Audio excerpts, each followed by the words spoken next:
But it was very much finding a way to win that, wasn't it, tonight?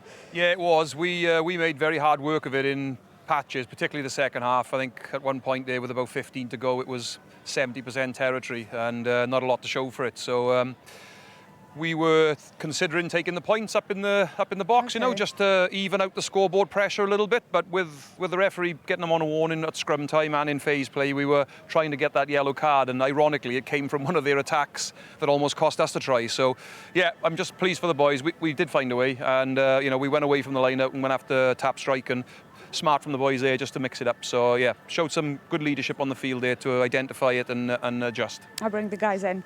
Yeah, no, I was really impressed just with the character that you showed in the second half. Ulster just couldn't get a foothold. You just kept your foot on their throat all the time. But an area of dominance was the scrum. Was that talked about at halftime to keep going after them and after them? Even with your bench, they made a big impact.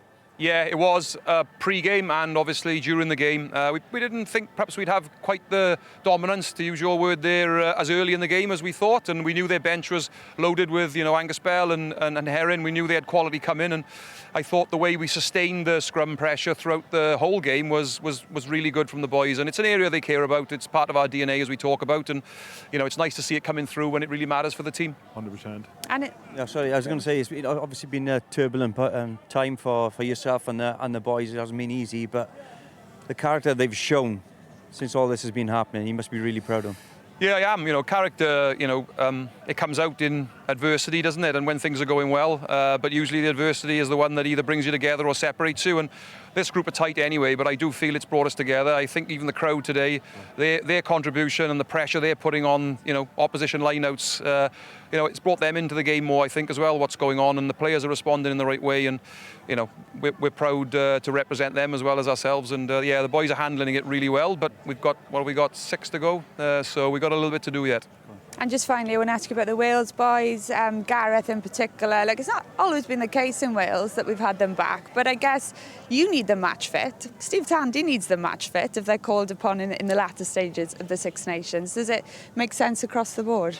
I think it does. I think obviously there's circumstances to everything, and try to be open and honest with Steve around our requirements and offer the opportunity for certain boys to come back. But I understand they've only got one down week now between the matches, and they'll be using that time, sparingly, and they'll want to get some work done with certain players that don't go back to the regions. And so we were really delighted that he wanted boys to come back, and obviously we're thankful for that.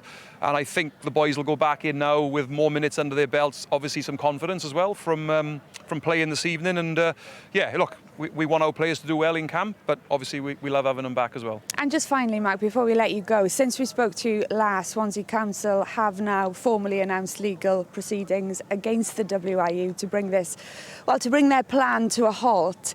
You said in the week you feel there's a lot more to come. This is, far from the end of the road, even though the chair says they are sticking to plan A. What are you hearing? What's the mood music? Well, I think it's just the EGM on the horizon post Six Nations, isn't it? Anything can happen when that happens. And as you know, when you change things at the top, which can potentially happen in an EGM, then, the change of direction is steered by the person at the top. It's like it's like a head coach of a team. Bring a new guy in, he has a new idea of how he wants the team to play. So I think there's a lot to go on. There's a lot of people to have their say, and there's a lot of discussion to be had. So what I've said to the players is we can't control any of it. So let's just let it play out and do what we can do, which is focus on the rugby. Yeah, and you managed to do that tonight. Jeff, thank you very much, Mac.